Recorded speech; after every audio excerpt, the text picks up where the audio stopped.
Alô você! Alegria, alegria! Estamos de volta com a segunda temporada do nosso podcast Dois Dedos de Prosa. Se organiza aí, aperta o cinto, aumenta o volume da TV ou quem sabe do seu aparelho, telefone, do seu iPod, do seu iPhone, do seu smartphone, porque nós vamos decolar para mais uma temporada com muita alegria, com muitas trocas, com muito sentir e com histórias de transformação, de superação de vida, histórias emocionantes de heróis e heroínas, anônimos e anônimas da vida real. O programa que você já conhece, o seu podcast favorito em todas as manhãs de domingo e em todos os dias da semana. O meu convidado especial hoje é o querido amigo Ronaldo Patriota, alagoano de Maceió, 69 anos de vida,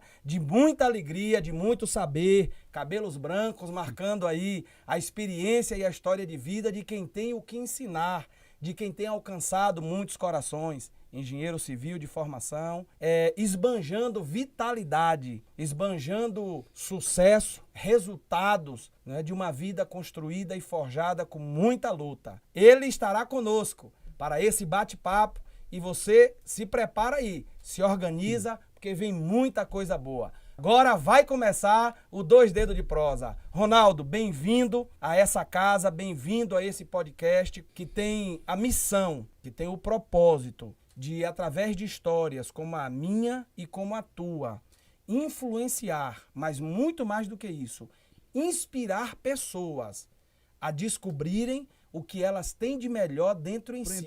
A melhor coisa da vida é a boa conversa. Né? É verdade. Boa conversa, e a gente aqui vai ser, com certeza, a gente E vai jogar o jogo do ganha-ganha aqui, todo mundo vai ganhar. Aqui no nosso caso, uma boa prosa. A boa prosa. Isso é coisa de nordestino como a gente, né? Nordestino retado, como a gente diz aqui na Bahia.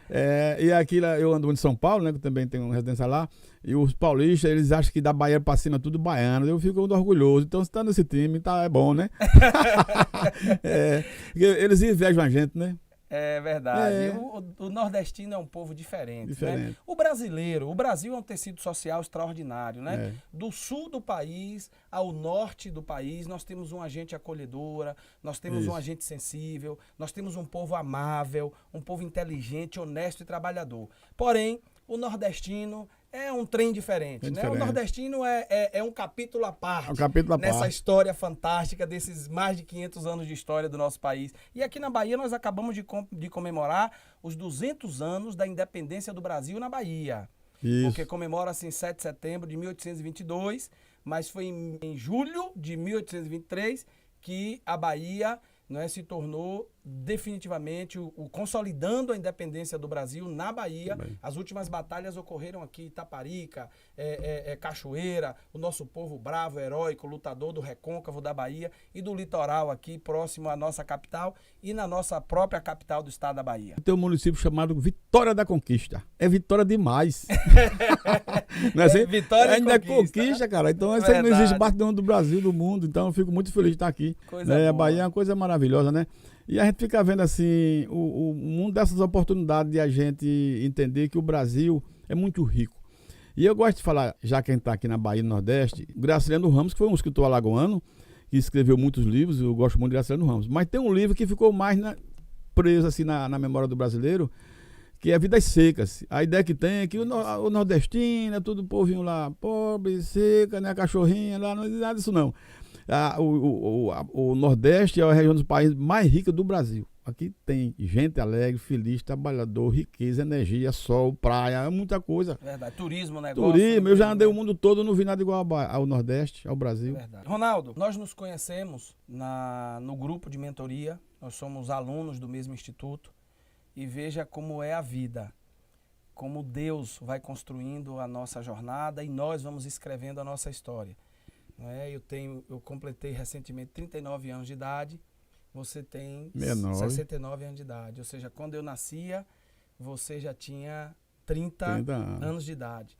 E nos encontramos na sala de aula. Isso. Né? Tu tem uma caminhada, construiu tua trajetória, eu venho construindo a minha também, e nos encontramos juntos estudando, aperfeiçoando saberes, aperfeiçoando conhecimento, trocando experiência. Nós somos é para você que nos acompanha, que acompanha o 2D de Prosa.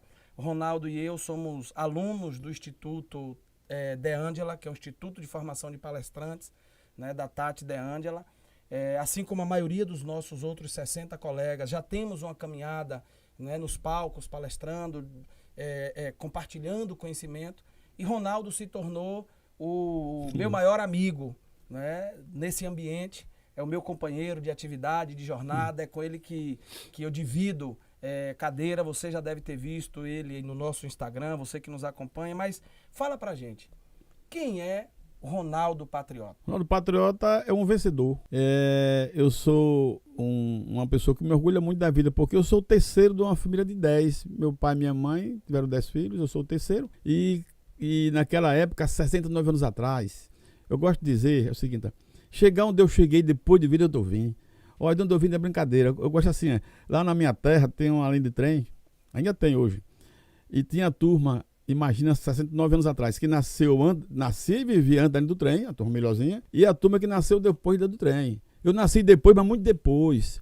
Tanto é que depois, eu com 13, 14 anos, quando eu fui morar no lado, da outro lado da linha, o povo me chamava de maloqueiro. Do lixo. Esse é do lixo, é do maloqueiro. O cara não pode. É igual a história de Nazaré. Que Nazaré não vê nada de coisa boa. Não é assim? É verdade. Então, é isso que eu vim agora. Depois de vir de toda essa caminhada na periferia, a vida me colocou muitos desafios, muitas coisas boas. E eu me considero assim um abençoado. Porque eu chegar a 60 anos, realizar. Como engenheiro bem realizado, com muitas obras na engenharia no meu estado, 90% dos municípios de Alagoas, dos 102, eu realizei obras de engenharia, obras ou serviço. Então, escola, hospital, abastecimento, saneamento, sem imaginar, tem uma participação minha.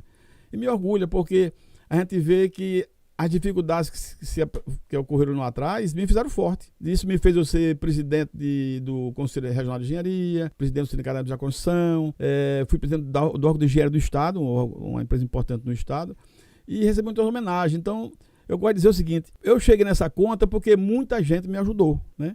E significa dizer que eu tenho muitas dívidas. Eu gosto de dizer assim, né? Eu tenho uma hipoteca social, né? Porque tem gente que bate no peito. Eu cheguei, porque eu estudei muito, trabalhei muito. Eu digo, beleza, esse pecadinho eu não vou cometer. Porque eu conheço muita gente que trabalhou muito, estudou muito e não realizou muito, né? É porque muita gente me ajudou. Significa dizer que eu tenho muitas dívidas. Por isso que eu digo, essa hipoteca social, eu tenho consciência e é ela que eu estou trabalhando para cumprir. Tá. Você diz que vem de depois da linha do trem. Como era a vida do jovem Ronaldo Patriota depois da linha do trem? Né? Você é o terceiro de uma família de 10. Mas todo mundo rico, né? Paiinho e mainha bem empregados, uma vida confortável, bacana, e estudou a vida inteira em bons colégios, comprou educação de qualidade e virou engenheiro e virou esse fenômeno, autor, escritor, mentor, coach. Né? Como era a vida lá depois da linha do trem? Deixa eu só lhe dizer como eu comecei. Eu gosto de dizer que nasci 2 vezes. A primeira no dia 29 de agosto de 1954. Numa noite de festa de escuro. Veja como o destino é danado. A minha mãe estava realizando o aniversário da minha irmã Raquel, de 2 anos. Ela estava próximo do meu nascimento. E no início da noite, quando a minha mãe começou a bater os parabéns, começou a dor do parto. Começou a forçar. Eu acho que o Ronaldinho queria ver aquele negócio. Eu vou pra esse negócio. Aí, mas para piorar as coisas, deu uma explosão no bairro, porque periferia, tudo falta tudo. E aí a energia é fraca, explodiu um transformador, ficou tudo no escuro. A minha mãe sentia dor no escuro. Naquele tempo não tinha carro de táxi, não tinha Uber, não tinha telefone, não tinha, nem na rua nem moto tinha.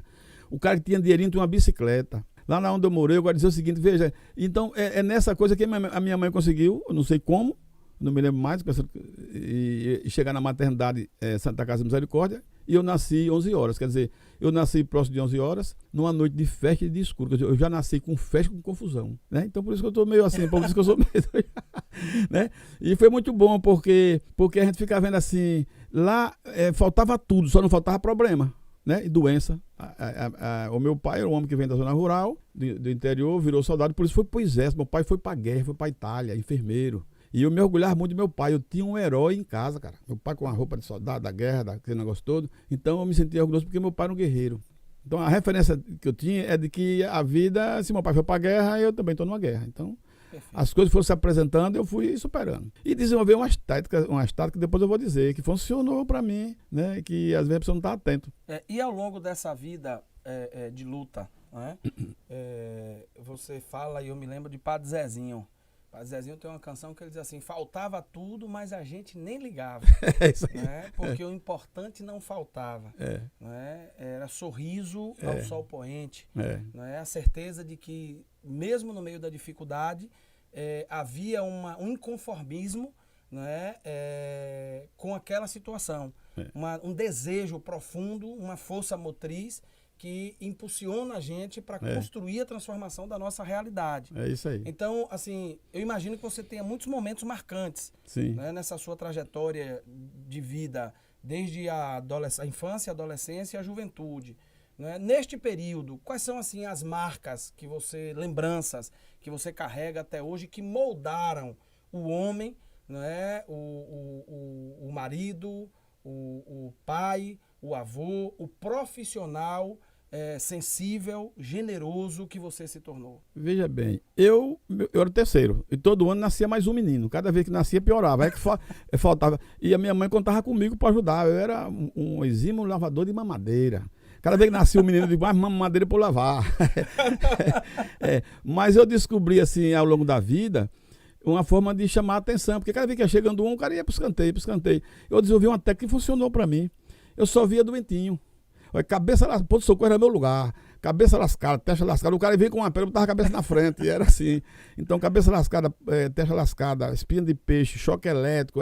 A vida era meu pai botar, porque não tinha carro, botar no pescoço e sair andando. Aí longe, lá da minha casa, o ponto de socorro era longe.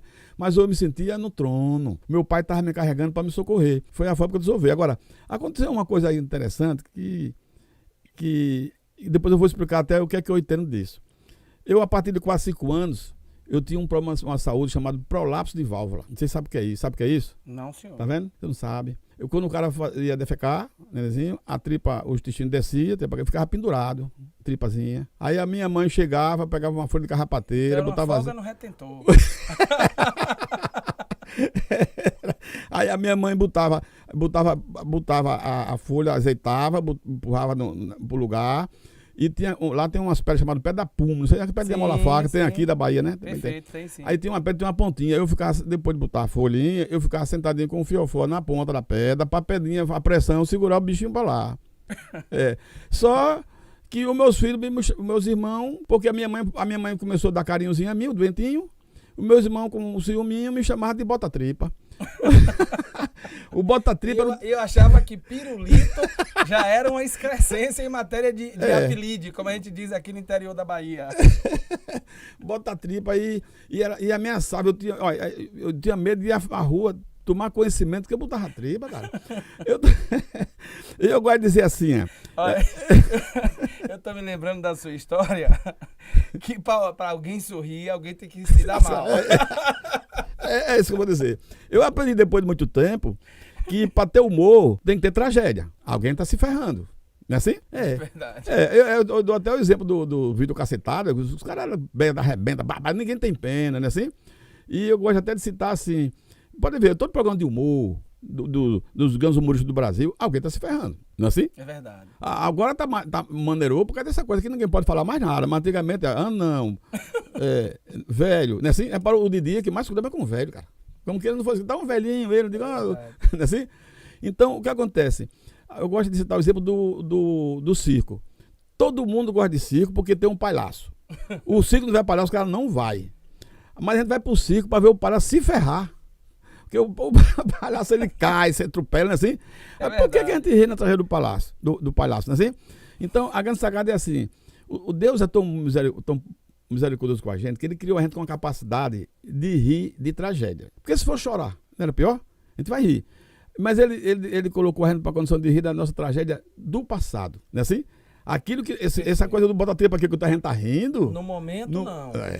Depois que passa, que o fato se torna histórico, porque passou. Mas eu mudei. Eu agora, na hora da tragédia, eu começo a rir. Porque eu vou rir depois. Eu tenho um vizinho lá que tava chorando lá, querendo morrer, porque a mulher fugiu com outro vizinho. Ele tava querendo morrer, tava depressivo. Eu disse, faça isso não, meu filho. Você depois, esse cara vai se arrepender, vai querer voltar. Seu casamento tava bom? Tava não, então fique frio. Depois você vai rir. Ele disse, vou nada, vai. Depois ele já tá casado com 2 filhos, ri, rapaz, como foi bom, Deus botou uma mulher maravilhosa pra mim, tá tudo beleza, então eu você tá certo, então é isso assim, então um conselho que eu deixo aqui pros amigos, na hora da tragédia, dói, então aceita que dói menos, ponto, não nega dor, tem cara que não nega dor e fica defensor do sofrimento, pode ver, todo sofredor é assim, olha como eu sofro, não é assim? É verdade. E sempre atribuindo o sofrimento a terceiro, nunca a ele. Você não vê um cara dizer assim, eu sofro porque eu fiz uma coisa errada, eu fosse porque eu não fiz o que era certo. Não, ele assim, o sofrimento é porque alguém me ferrou. É vitimismo. Então, qual é o segredo? Doeu, aceita o doimento e começa logo a rir. Você vai rir depois. Então, bota a tripa hoje é show de bola. Mas não era fácil, não. Olha, a minha mãe, sabe o que ela fazia? Para amenizar meu sofrimento, era a orientação dos médicos, botava mamão. A casa de pobre, né? Assim, aquelas casinhas de pobre tem as telhinhas. Vai já baixando, você já se abaixando, né? O mamão em cima da casa de noite, madurinho, para ele passar no sereno, para de manhãzinha cedo ele tá friozinho e mais madurinho. Então, essa condição sobrou para mim. Eu passava a noite com o fiofó na pedra, mas de manhã com o mamãozinho. Aí, não era bom? E aí ele fica vendo. Meus irmãos ficavam com ciúme, mas nenhum deles queria botar tripa. Queria o mamão. Só queria o mamão. Eu era o filho da mamãe, querido. E a nossa vida é sobre isso, né? Toda recompensa e todo privilégio, ele vem depois de algum nível de esforço. Isso. De renúncia. Isso. E, quiçá, de sofrimento. Isso. Né? Eu costumo falar sempre com a minha audiência, com as pessoas que me acompanham nas redes, mas também com os meus amigos, no presencial, na vida real, que a imagem de um campeão, a gente aprendeu isso. É ele encharcado de suor à exaustão, isso. quando ninguém está vendo.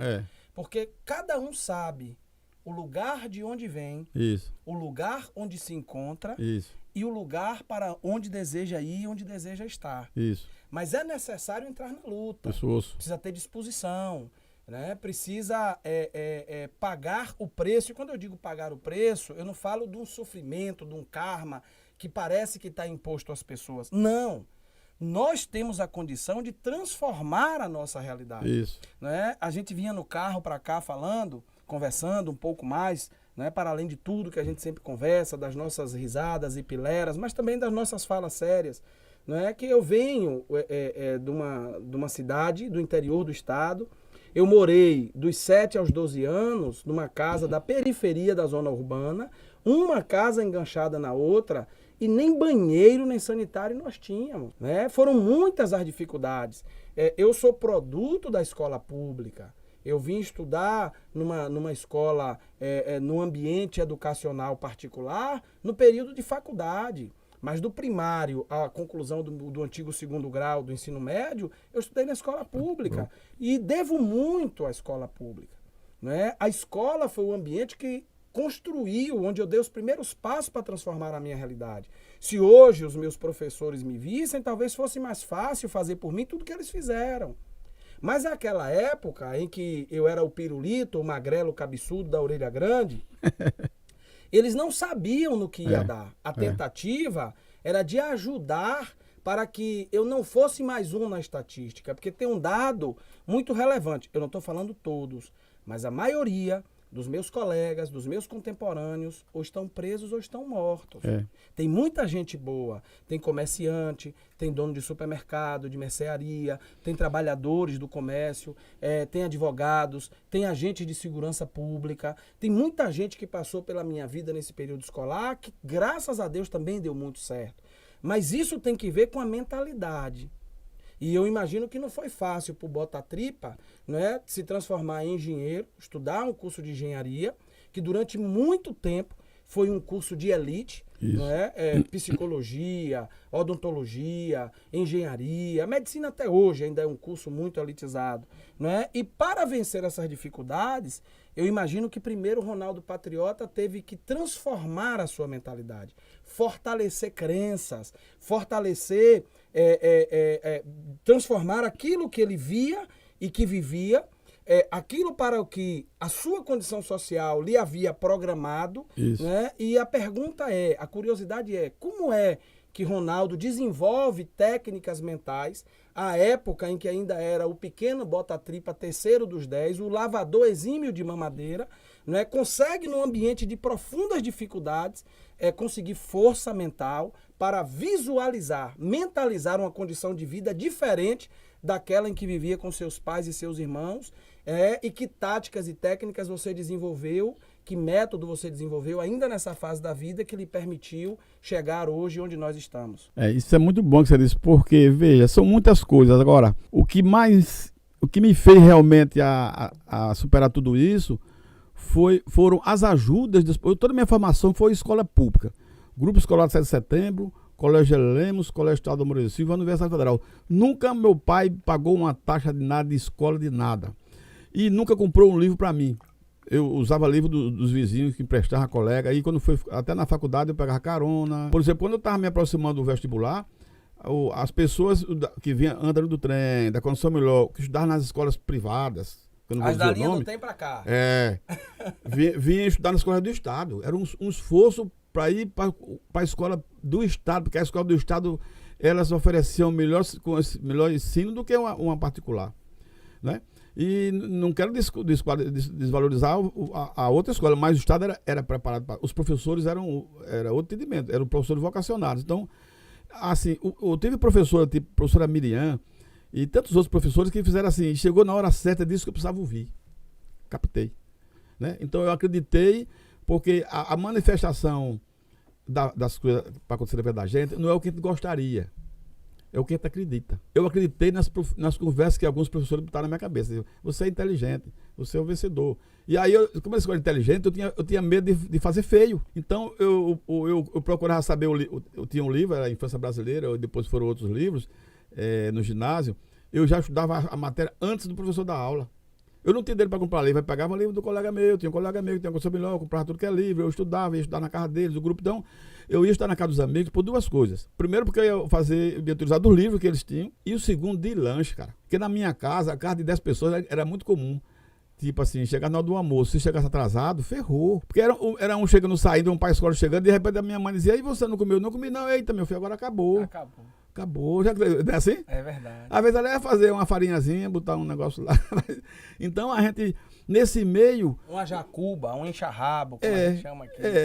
Mas uma coisa que eu tenho hoje um entendimento claro, que o que me fez foi eu acreditar no que as pessoas que eram para mim importantes disparar gatilho em cima de mim. Ou seja, as pessoas que eram referência. Referências, né? professores, professora Miriam. Porque se a gente ouvir todo tipo de gente por aí também, é um problema. Então é importante a gente detalhar isso. Né? Nós que trabalhamos com comportamento humano, né? Nós que trabalhamos com desenvolvimento de pessoa, né? Isso é importante ser esclarecido, porque nós estamos modelando o tempo inteiro. Isso. Né? A gente já nasce modelando. A gente imita as pessoas que estão no nosso convívio, as pessoas que a gente admira. Então é importante, eu digo sempre, Ronaldo, a neurociência explica isso. Né? Nós somos a média das 5 pessoas com quem nós mais convivemos. Isso. Já há estudos recentes no norte da América que apontam que 3 pessoas são capazes de influenciar uma. Então, se o homem é fruto do meio, é um produto do meio, nós temos que estar cercados, rodeados de pessoas que estão em patamares que nós gostaríamos e desejamos estar. É isso aí. Nós precisamos estar ombreados de pessoas que têm um propósito de vida semelhante aos nossos. Não é? Nós temos que ter como modelo, nós temos que modelar, porque se nós modelamos o pai, nós modelamos a nossa mãe, nós modelamos os nossos parentes, os nossos vizinhos. Não é? Quando nós alcançamos um estágio que nós temos a consciência, a clareza de onde nós estamos, puta que pariu, eu estou na periferia da zona urbana da minha cidade. Não é? Eu quero mais do que isso, eu mereço mais do que isso. Então é importante que a gente esteja ladeado, rodeado, cercado de pessoas que tenham o que nos oferecer. É isso aí. Que tenham influência positiva para nós modelarmos. Não é? Então, voltando a este assunto, e você que é um influenciador de pessoas, você é coach, você é treinador, hipnoterapeuta, o currículo é muito grande, escritor. Né? Eu tenho aqui nas minhas mãos 2 obras de Ronaldo Patriota, Engenharia de Vida, né? Um livro que carinhosamente você me presenteou no nosso último encontro. Esse está na fila, é o próximo da minha leitura. Eu encerrei agora o especialista em pessoas, do Tiago Brunet, Bom. e agora vou para a engenharia de vida. E você tem aqui, dependência química tem cura, não é? Eu queria que, antes de a gente falar dessas obras, o que inspirou você a essas obras, para além da influência dos professores, você nos dissesse, que eu acredito assim, que o momento de vulnerabilidade é normalmente também um ponto de virada. Isso. Não é? Nós temos duas opções. Ou nós aceitamos que dói menos a condição que nós nos encontramos, não é? Porque todo ser humano tem em comum um grande obstáculo, uma grande barreira, o medo. E o medo paralisa. O Napoleon Hill, que é uma referência nessa área de desenvolvimento de pessoas, não é? Traz algumas teses. De igual modo, Simon Sinek, não é? Que o medo é um ritmo hipnótico que nos mantém paralisados. E nós temos medo, sobretudo, do que é novo. O que é novo nos assusta. Não é? Mas nós devemos treinar o nosso cérebro para encarar o novo como um presente. Não é? Quem nunca recebeu um embrulhozinho de presente, né? Você está levando, inclusive, aqui um presentezinho do nosso 2 dedos de prosa e recebeu com tanta alegria, sem mesmo saber o que tinha dentro da embalagem. E quando a gente abre a embalagem, às vezes a gente fica muito feliz com o que está dentro dela. Às vezes menos feliz, mas todos nós gostamos de presente.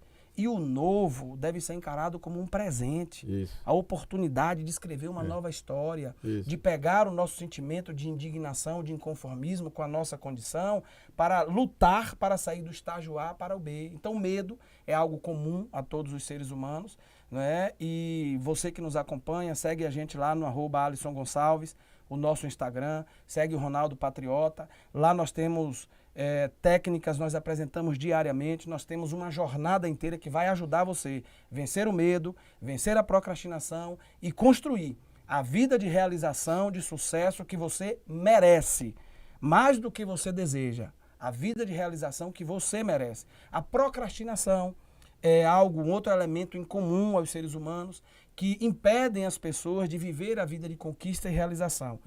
Qual foi o ponto de virada? Aí agora vamos para esse ponto de virada. Passou a infância, né, do bota-tripa, você estudou e na escola recebeu informações e foi bombardeado com palavras de crença, de fé no menino Ronaldo. E o menino Ronaldo fez dessas palavras de crença e de fé motivo para não decepcionar os professores, aqueles que acreditavam. Usou a estratégia de se associar com os amigos de antes da linha do trem, os que tinham a condição social um pouco melhor.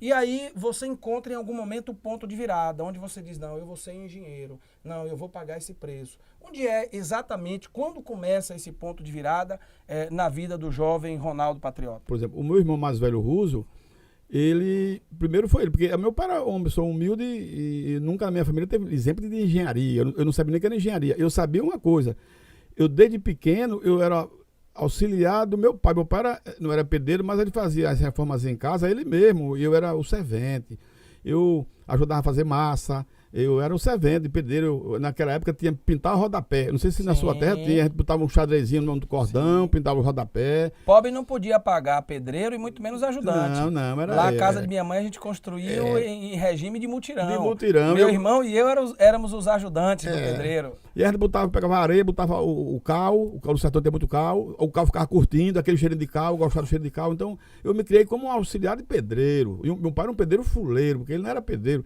ele era técnico em contabilidade. Mas não fazer o quê? Então, mas aí a gente começou a ver que os nossos amigos mais velhos, na idade, quer dizer, eu tinha 12, 13, 14 anos, e os meus amigos já estavam fazendo vestibular. E o meu irmão mais velho fez vestibular de engenharia. Olha, a maior alegria do mundo era o cara vir com careca, os caras pelavam a cabeça do cara. Não sei se na Bahia tem esse... o trote. Tava o trote, pelava a cabeça, botava uma bolha em engenharia e uma pasta com o nome engenharia, pasta azul. E aí a gente se sentia orgulhoso que esses caras eram inteligentes. Todo cara que passava em engenharia, quer dizer, ele é inteligente. Como teve uma professora, Miriam, que me disse há uns anos atrás que eu era um inteligente, eu digo, é para isso que eu vou. Então o que me fez para engenharia foi o cara dizer que o engenheiro é um lugar inteligente. E a professora disse que eu era. Depois eu vi que não era tanto assim, não. Não era tanto, porque tem cara que fez medicina, economia, história e era inteligente, né? Mas o que me fez levar a inteligência, duas coisas. A minha professora dizia que eu era inteligente, os que passaram do vestibular, pois ele é inteligente, e eu digo, eu quero botar uma bola dessa. Tanto é que quando eu passei no vestibular, eu passei no 4º lugar. Enquanto o riquinho ia fazer cursinho, ia fazer não sei o que, a gente ia estudar na casa dos coleguinhas, dividia, e eu consegui passar bem. A gente a bolha passava um mês, você com uma carecazinha, bolhazinha na cabeça, com uma pasta na rua, para o povo saber que ele passou na engenharia, que ele era inteligente.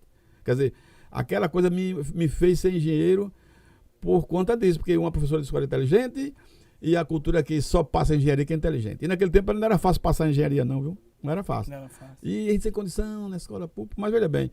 Então, o que me inspirou foi isso. E principalmente meu irmão mais velho, que ele se formou na engenharia, e eu disse, agora eu quero ser engenheiro também. Então, é assim, alguém me disse que eu era inteligente, né? Apesar de que a pessoa acha que isso não pega, mas pegou, não é assim? Colocou, e a cultura na época é engenharia. Então, quando eu passei na engenharia e fui um bom aluno na escola de engenharia. Porque se é para ser, eu tenho que ser bom engenheiro.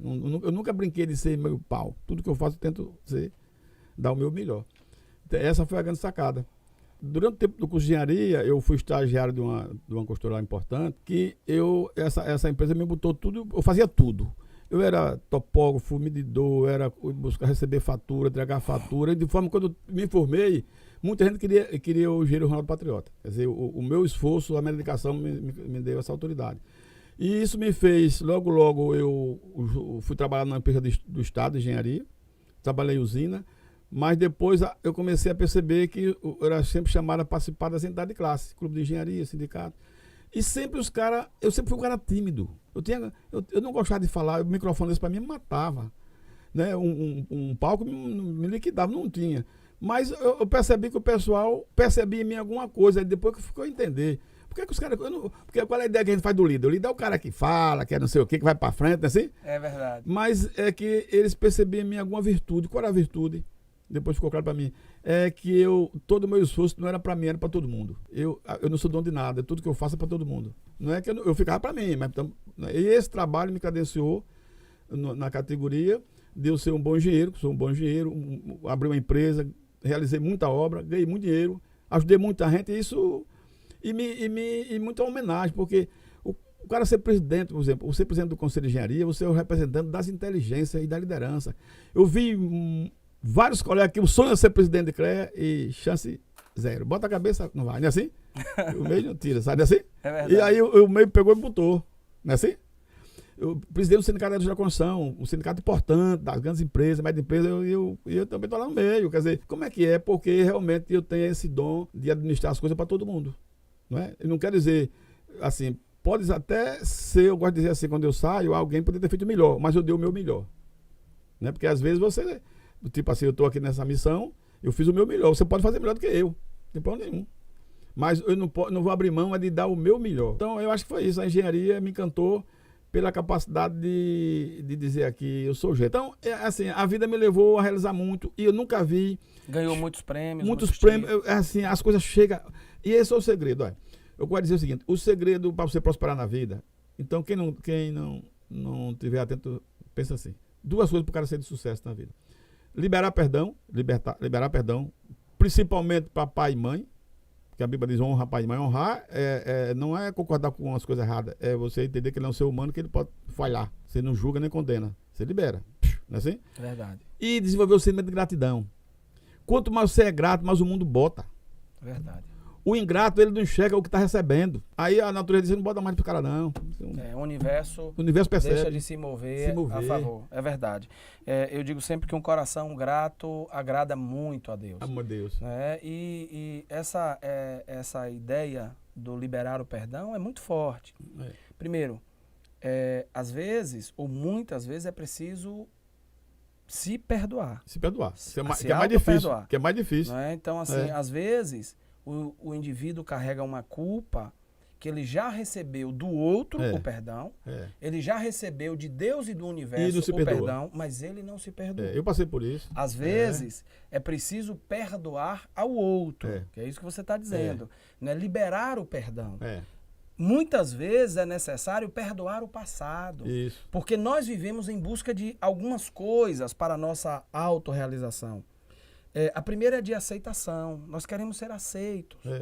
E a segunda é de justificação.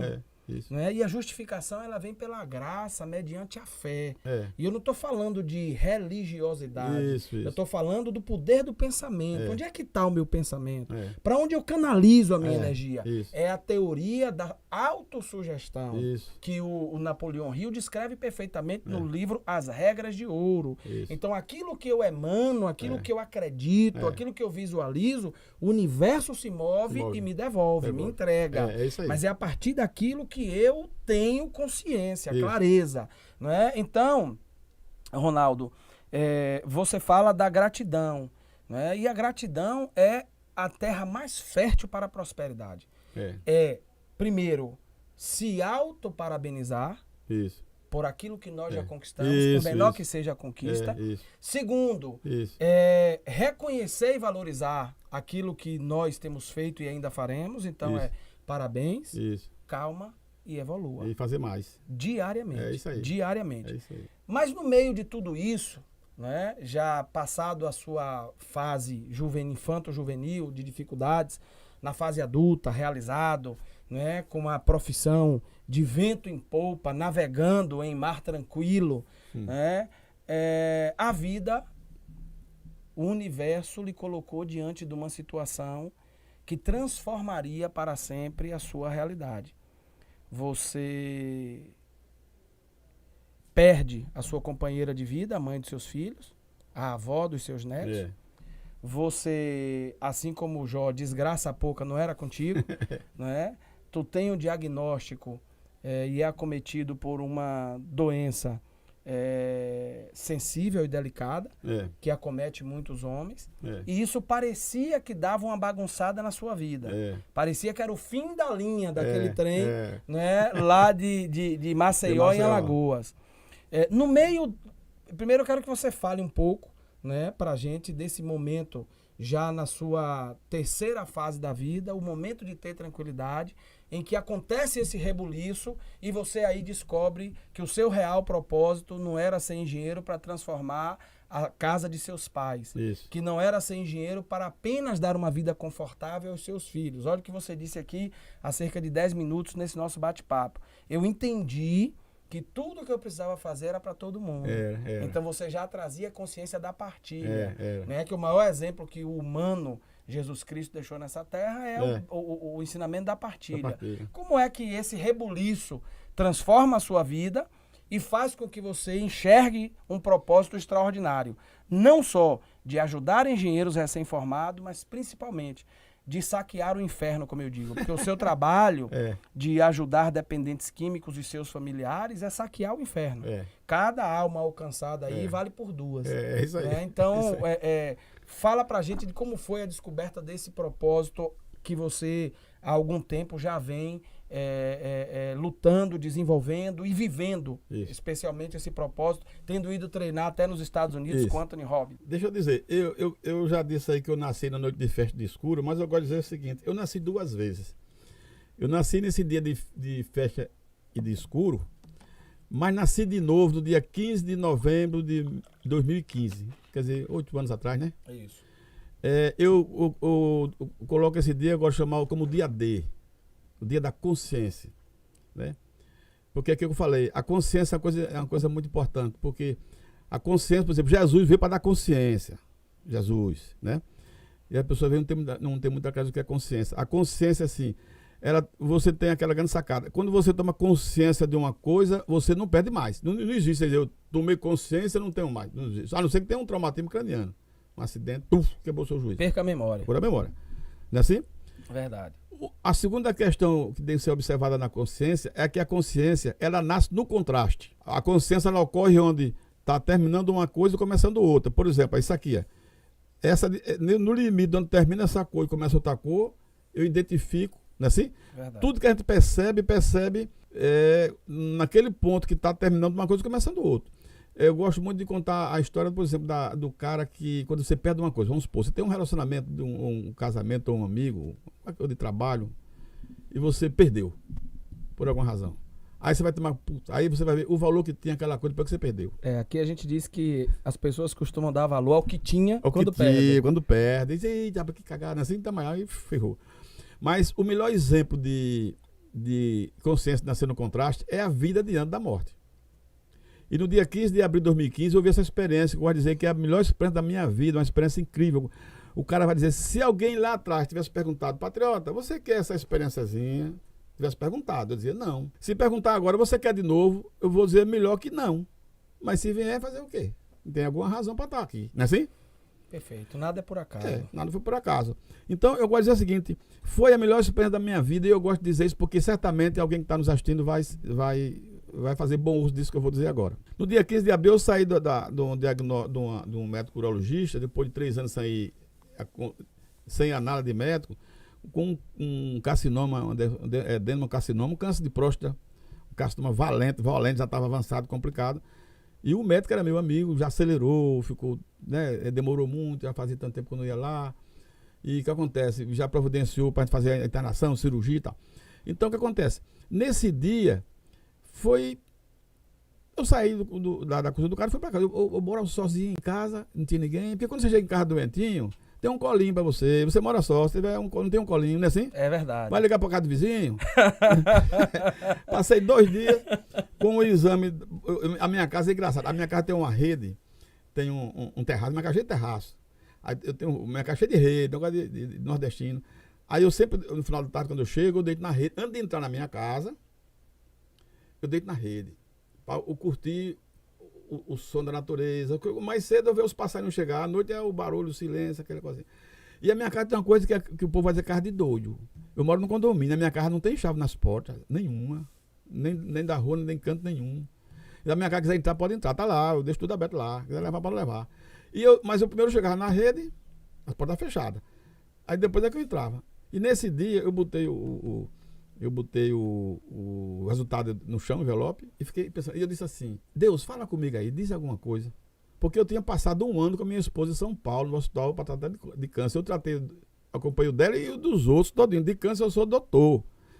Né? Eu vi gente chegar, se acabar com 1 mês, com 2, com 3, com 5, 6, sofrendo, se acabando, é um negócio engraçado. Ela faleceu de câncer. Passou 1 ano, eu morei 1 ano dentro do hospital Oswaldo Cruz, em São Paulo. Eu comprei um apartamento vizinho, a gente ficou lá 1 ano. Então eu sabia onde eu estava me dizendo, Deus, fala comigo aí, diz alguma coisa. Eu não estava com chororô, nem com peninha, não, diz aí. Só que esse é o poder da oração. A oração não é o que você repete, é quando você fala com o coração, não é que você fala com a boca. Eu falei com o coração, fala comigo, aquele coisa vem de dentro assim, essa que é a verdadeira, sai do coração. E peguei no sono e me acordei perto de 11 horas, os mosquitos da minha casa davam mosquitos debaixo da rita, aí eu me acordei, azoado, levantei, entrei na minha porta. Quando eu entrei, a minha namorada tinha mania de chegar na casa sexta-feira, passar sexta, sábado, domingo. E ela ia na minha biblioteca lá, tirava um livro, lia, mas sempre que ela ia embora, ela botava no mesmo cantinho. Ela não queria dar chance. Ela tem uma ela não aceita que ninguém dizer que ela fez errado, é perfeccionista, analista da gota. Você que fez o acesso, você foi analista. É verdade. Tanto é que ela é da Receita Federal, gosta de procurar pelo em casca de ovo. Então o que ela fez? Chegou assim. Quando eu vi o livro, sabe o título do livro? O livro do Rubem Alves, que eu tenho, todos os livros do Rubem Alves. Se você não leu, Rubem Alves recomendo. Mineiro, título, Desfiz 75 anos. Quando eu peguei aquele livro, eu peguei o livro, né? Aí eu levei pro quarto. O meu quarto não entra televisão, não entra celular. Eu botei o livro em cima da cama, fui tomar banho. E acabei só pensando na situação. Voltemos a você disso. Aí eu cheguei, foi o que eu falei. Quando eu peguei o livro, tomei o banho, aí quando a gente tem uma lista da Bíblia, pode abrir aleatoriamente, né? Eu abri. Quando eu abri aleatoriamente, o livro tinha 26 capítulos. Um dos capítulos, eu abri no início do capítulo, na página, no título. Câncer. Quando eu li, câncer, a cabeça está ligada no câncer. Aí diz assim, um laboratório me contratou para fazer um artigo sobre pessoas com diagnóstico de câncer. E pipipi, pupupu, digo para mim, cacete. Aí eu fui ler. Aí eu comecei a ler. Li. Quando eu terminei, foi que eu me lembrei que eu tinha pedido a Deus para Deus falar comigo. Mas eu chorei que na gente não, eu chorava de urrar. Não é... Porque eu digo, aí eu entendi a conexão que ele disse assim, aí foi que eu me lembrei. Eu não queria morrer.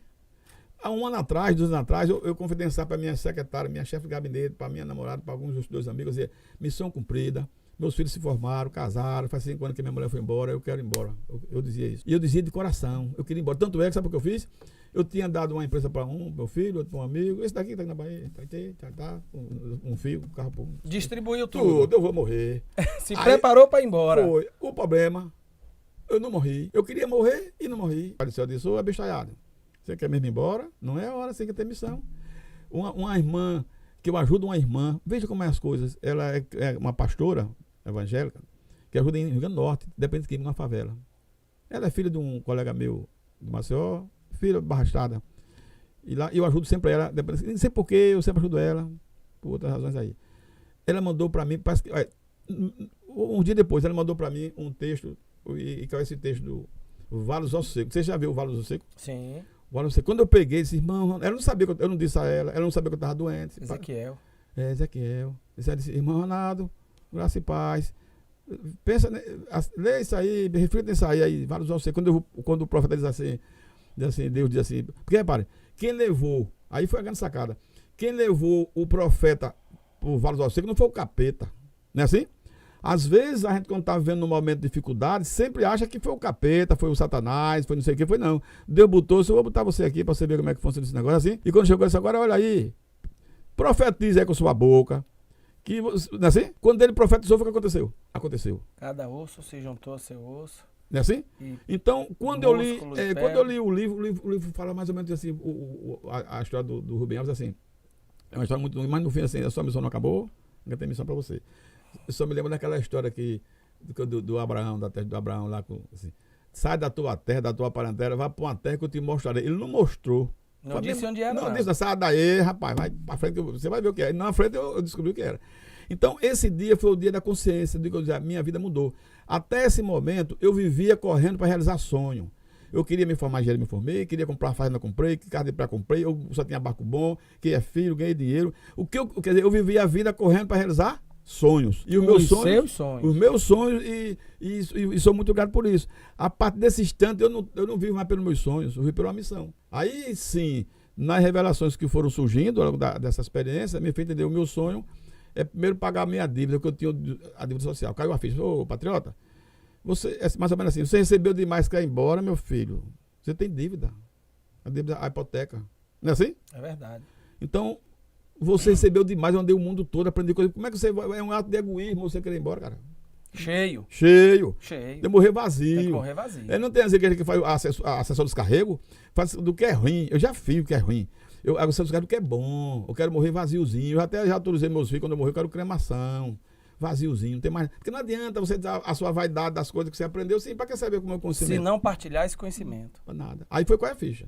Então, hoje eu vivo para cumprir uma missão. E qual é essa missão? A missão é isso que eu até formulei na minha missão de botar assim: ser uma liderança inovadora que contribui para uma sociedade próspera, né? Oferecendo conhecimento, confiança e liberdade para que cada vez mais pessoas realizem seus sonhos e sintam-se felizes e realizados.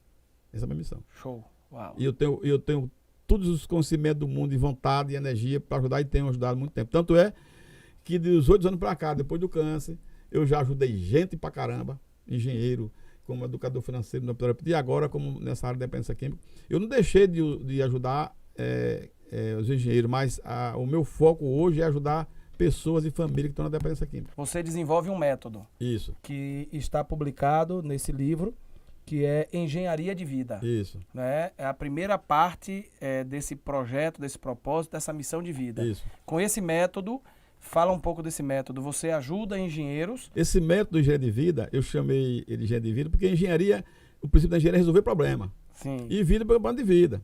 Então, acontece o seguinte, ele se traduz em um caminho de 5 passos. 5 passos bem simples, né? Uma jornada. E que ele leva a pessoa, o indivíduo, na direção do que ele almeja, dos seus sonhos, dos seus desejos, situa num mapa cujas coordenadas são dadas por referências internas. Ou seja, é um caminho que passa necessariamente pelo autoconhecimento, quer dizer, o conhecimento de si próprio. Sim. O Sun Tzu diz na arte da guerra, que o cara para vencer, a gente ao longo da vida enfrenta várias batalhas, não é assim? Sim. Todo dia tem batalha. Todo dia. Então, para você vencer a batalha, vencer a guerra, você tem que se conhecer o inimigo, não é assim? Sim. Então, se diz por aí assim, o conhecimento é poder. O autoconhecimento é o maior poder. Quando você se conhece, meu amigo, acabou, não é assim? Verdade. E você, quando se conhece, sabe o que acontece? Você conhece o outro também, porque você já sabe tudo, você entende de gente, da natureza humana. Então, o cara chega perto de você, você já tocou, já entendeu onde é que você está metido. Então, assim, quais são os 5 passos? O primeiro passo, como você falou até aqui há poucos tempos, é assim, é o momento que você para e faz uma reflexão da hora que você está, no tempo e no espaço. Tem muito tempo que não tem consenso de estar. E a consciência, ele torna a pessoa responsável. E a responsabilidade exige atitude. Não é assim? Sai daí, meu filho. Não é assim? Sai daí. Levanta, desperta. Desperta. Não tem esse negócio, não. Não vem mimimi, não. Aí, o segundo passo, o que a gente chama ponto B, nesse negócio, que é o estado desejado. Para onde é que você quer ir? Né? E a razão maior que as pessoas não conseguem sucesso, não conseguem realizar seu sonho, é porque não sabem por onde quer ir. Vive a vida tipo Zeca Pagodinho, a música. Deixa a vida me levar. E o que é mais grave nisso, e também mais interessante, é porque nós não somos super-heróis. Não. Né? Nós desenvolvemos método, nós que cuidamos de gente, Isso. de emoções humanas, compreendendo a partir da nossa própria trajetória. Isso. Esse método é resultado do que você viveu. Isso. Método Leme, a Jornada dos Navegantes, é resultado do que eu vivi. É isso aí. E nós também já fomos o sambista da música do Zeca Pagodinho. Já estava levando. Nós já deixamos a vida nos levar. Mas a vida nos levou para onde ela quis. E o preço disso é muito alto. Então, eu recorro sempre a William Shakespeare, no Manual de Sobrevivência, quando ele diz: quem não sabe para onde vai, qualquer lugar serve. É isso aí. O ser humano mais pobre que existe não é aquele desprovido de condição social. É aquele que não sabe o rumo para onde vai. É aquele que está navegando no automático. É aquele que perdeu o controle, que não é o capitão da sua embarcação. É isso. Né? Então, esse é o ser humano mais pobre que existe. Eu digo assim, quando eu falo esse ponto B, o sonho, né? O sonho assim, quem não tem sonho vai servir de escada para o sonho dos outros. Não é assim? Verdade. Porque a nossa sociedade tem maneira de dizer assim, é um sonhador, bota pé no chão. Se você dissesse lá na sua infância, lá que, onde você queria chegar aqui, sai daí, fica no teu canto, não é assim? Você não tem chance. Verdade. Então, só quem não tem sonho vai ter pesadelo. Não é assim? É isso aí. Então, bom, aí o cara agora tem um sonho. Ele já sabe o que é da vida, não é assim? Tem pesquisa que mostra que 64% das pessoas não planejam, não tem sonho por nenhum. Tá levando a vida tipo... No automático. Se tiver a sorte de pegar uma turminha boa, vai. Como a maioria... o sistema está botando minhoca na cabeça dele. Bom, esse é o ponto B. Ele agora sabe onde tá, já sabe para onde vai. Ele precisa de energia. O seu iPhone, o meu, todo mundo aqui é bom. Sem bateria ele não funciona, sem energia, não é assim? Sim. Então quem vai dar energia é você descobrir por que você quer o que quer. A razão maior é que as pessoas não realizam os seus sonhos porque ele não sabe o que quer. Ele apenas gostaria. Eu gostaria de ser um engenheiro de sucesso. Eu gostaria de ser não sei o quê. Sim, meu filho. Esse tá no melô do fracassado, né? Que os Titãs imortalizaram. A banda Titãs imortalizou, né? Eu devia ter visto o sol nascer, devia ter morrido de amor, devia ter amado as pessoas. Porque gostaria. Futuro, né, do pretérito. Gostaria, não gosta mais. Não é quem quer entra na luta. Levanta de manhã, não é fácil. É preciso buscar ajuda como nós buscamos. Ferramenta de autoconhecimento, terapia, mentoria. Alguém que lhe diga o caminho. Como nós escolhemos agora um propósito de vida de dizer às pessoas qual o caminho, a partir da nossa própria história. Então, quem queria não quer, nunca quis. Porque um sonho que não se realiza se torna pesadelo. Exatamente. E assim, quando o porquê que você quer é o que vai definir, o que vai dar energia. Você vai se acordar, você vai se levantar da cama com energia, turbinado. Assim? Pergunte uma mulher apaixonada, se ele se levanta da cama sem energia, levanta com força. Então, você tem que ter paixão pelo que você quer. E isso está no seu propósito. Eu gosto de dizer o seguinte: os 2 dias mais importantes na vida é o dia que você nasceu e o dia que você descobre para que você veio. É isso aí. É o propósito. Não é assim? Propósito. Quando você descobriu para que veio, acabou. O que aparece pela frente é brincadeirinha, nós vence. O resto do mundo não importa. Você está focado no projeto. Aí o cara chega agora assim, ele já sabe onde vai, já sabe porque vai ter energia, trabalha. Mas tem cara que, mesmo assim, dá 2 passos para frente, 3 para trás. Por quê? Porque tem uns muros, umas barreiras. O que ele quer está desenhado com as crenças. Ele tem umas crenças limitantes que dizem que aí você não merece, você não pode, você não está capaz, você não sei o quê. Isso não é para você. Isso é para você, sai daí, seu bestão. Eu repito sempre, você já deve ter ouvido lá nas nossas atividades, que meu apelido era Pirulito, né? Porra, imagina, o cara com apelido de Pirulito. Melhor do que bota tripa. Não namorava ninguém, moço. Pior tragédia do mundo. A mulher não queria saber do Pirulito. Não, e um dia... Eu ouvi isso de uma garota, que eu fui cortejá-la, né? Assim, meio sem jeito, acanhado, cabeçudo, né? Com a roupinha emprestada, ou dada, doada de alguém, herdada de alguém. E a moça olhou pra mim e disse: bicho, Tem coisa na vida que não é para quem quer, é para quem pode. E você não tá fora. E eu cresci, e carreguei essa crença para a vida toda, assim, por grande parte da minha vida. Você acreditou, até descobrir que todas as coisas é para quem quer, não é para quem gostaria. E o Descartes diz isso, o filósofo Descartes, se eu penso, logo existe. Então, se eu quero, eu posso. É isso aí. Se eu quero, é real, possível, é para mim. E eu vou atrás. Agora, preciso entrar na luta. Passo 3. Do método Engenharia de Vida. Esse é o passo 3, é o porquê. Você vai descobrir o seu propósito, porque é aquele negócio. Aí você vai com força, tem energia. O 4 é o porquê não. Porquê não é o seguinte, por que você não vai? Você sabe, dá força. Porque tem uma coisa, você tem uma programação mental que está desalinhada. Se você não merece, você não pode, você é um bosta, você recua e procrastina, não é assim? É isso aí. Então, esse porquê não, é onde eu uso o conhecimento da hipnose para acessar o subconsciente da pessoa para limpar essas crenças. Tem preconceito com hipnose, mas eu faço sem saber. Não estou dizendo que eu faço, eu sei como eu vou levar o cara através de história, não sei o que, sei lá. Então identifica as crenças, limpa as crenças. Agora sim, ele sabe onde está, sabe para onde vai, sabe por que quer, tem força na urina, já limpou, fez a sessão dos carregos, tirou essas porra toda, não é assim? Agora é só eleger ações alinhadas com o que ele quer e com o princípio da natureza humana. Ele tem que trabalhar o ser humano na sua inteireza, na sua completude. Ele tem que trabalhar o corpo, a alma e o espírito. O cara que não toma conta da saúde, barrigudo, diabético, pressão alta, que não faz ginástica, não corre na praia, não faz porra nenhuma, não se alimenta bem, ele não vai tomar conta de nada. Sem saúde não tem. O cara que não cuida das emoções da alma, como é que ele se relaciona com os seus, né, as pessoas, a alma. E o espiritual que se relaciona com o sobrenatural. Com o sobrenatural. Se você acredita se quiser, mas quando você descumpre a lei do espiritual, é 70%. É isso aí. Quando você vê a pessoa com dificuldade na vida, ele está com problema espiritual. E quando eu falo espiritual, não estou dizendo que é espírito do outro mundo, não. É que você descumpriu uma lei de Deus. A lei de Deus não é lei moral. Por exemplo, você está precisando liberar perdão, você está precisando ser grato. O que não libera perdão, o ingrato, ele está ferrado. As leis que regem o universo, né? Amor, perdão, gratidão, empatia. Isso tudo é o que movimenta o universo. Então, o indivíduo que descumpre isso... A escritora americana Ellen Golden Arms White, ela diz que aquele que não domina o seu apetite, falando do cuidado com o corpo, né? Eu também trabalho muito com essa tríade, corpo, mente e espírito. Ele é um indivíduo fadado ao fracasso. Né?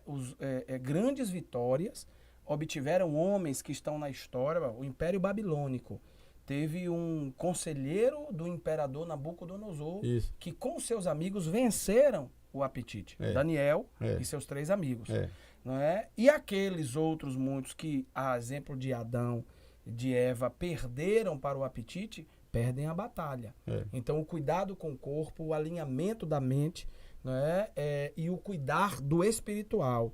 Porque a fé é o ingrediente, a tomada, 110 ou 220. A bateria baixou, você conecta aqui e a fé lhe impulsiona, a espiritualidade lhe impulsiona. Né? Nós não somos uma matéria que temos fim aqui mesmo nesse plano. Não. Então é nesse momento que a gente se conecta a algo superior que está para além de nós. Não é? Eu creio nesse algo como Deus, mas cada um crê naquilo que foi educado, que aprendeu a crer, a venerar e a adorar. E isso é importante. Porque isso é o que conecta a nossa matéria com o plano superior no cosmos. E é isso que nos motiva e de onde vem a força para continuarmos a seguir na batalha. Para continuarmos a seguir construindo o nosso propósito. Para além do método Engenharia de Vida, você decidiu entrar numa outra batalha, como eu disse, saquear o inferno. Construir o método Engenharia de Vida, que está nesse livro. Tem ajudado aí engenheiros à vontade na vida pessoal, profissional e financeira. Você pode encontrar... no Instagram, na Amazon, em várias plataformas, não é? E você trouxe o método Engenharia de Vida para cuidar de dependência química. E a minha família viveu um processo de dependência química, né? Graças a Deus, há 10 anos o meu irmão está limpo, ele esteve aqui conosco no 2 Dedos de Prosa, trouxe a sua história, não é? Tá aí num dos 4 episódios da primeira temporada.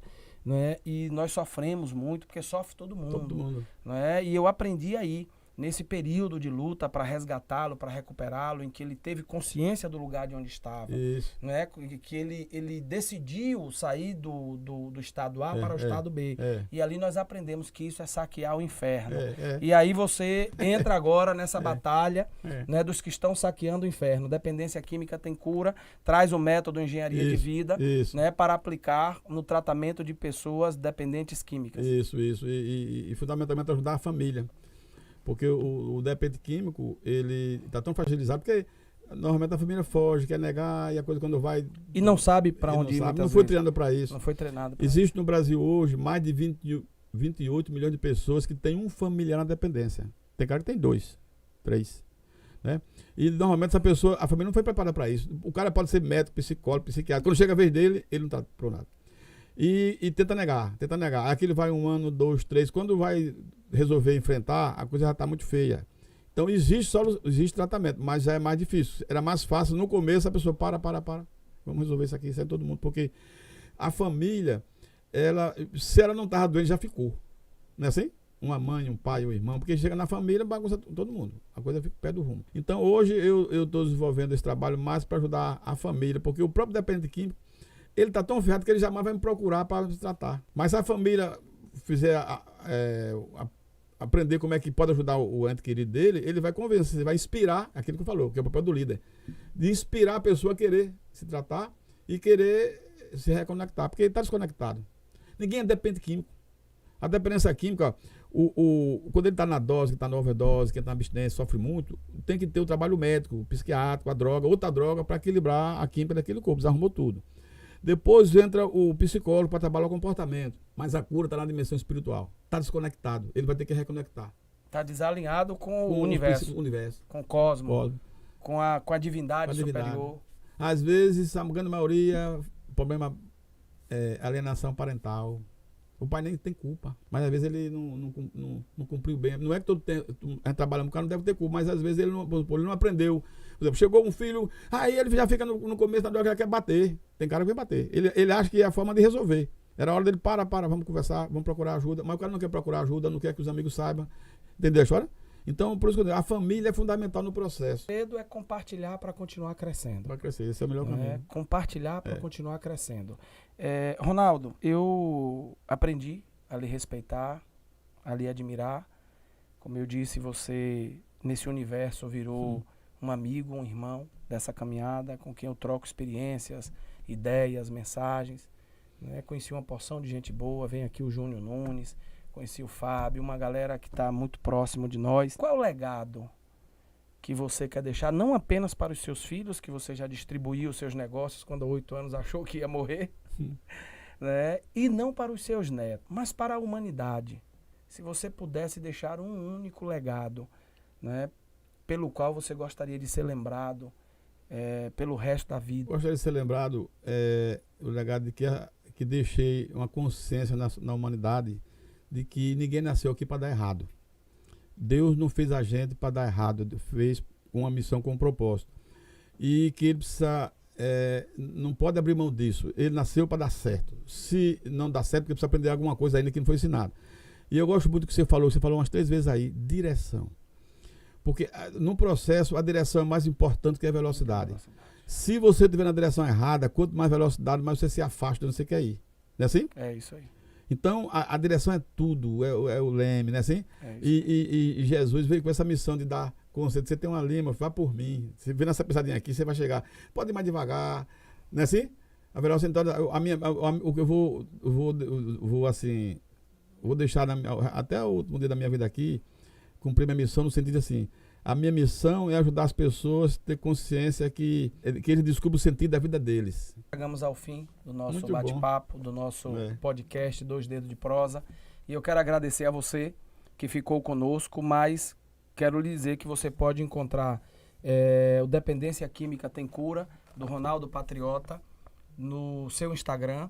Você pode encontrar na Amazon, vale super a pena, tá? O Ronaldo tem uma história inspiradora, assim como um método engenharia de vida. Mas quero lhe pedir que você que não está inscrito, se inscreva no nosso canal, no YouTube, Alisson Gonçalves. Nós estamos nas principais plataformas tocadoras de podcast. Segue a gente também lá no nosso Instagram, alisongonçalves.ba. No YouTube, ativa o sininho após se inscrever. Corre lá no nosso Instagram, segue a gente e você vai receber de maneira antecipada várias informações, não só sobre o 2 Dedos de Prosa, um conteúdo diverso, rico, pensado, planejado, desenvolvido para ajudar a você. Para ajudar a você a superar o medo que tem te paralisado, que não tem permitido que você seja o protagonista de sua vida, como o Ronaldo Patriota, o nosso convidado de hoje. O medo que ainda paralisa você e te impede de tomar as decisões que você precisa tomar para transformar a tua realidade. Vamos lhe ajudar a vencer a procrastinação e eu quero que você viva uma jornada de transformação ao meu lado. Eu quero que você se torne o comandante da embarcação da sua vida, nessa jornada, rumo ao teu propósito e à realização dos teus sonhos. Muito obrigado por ter ficado conosco até agora.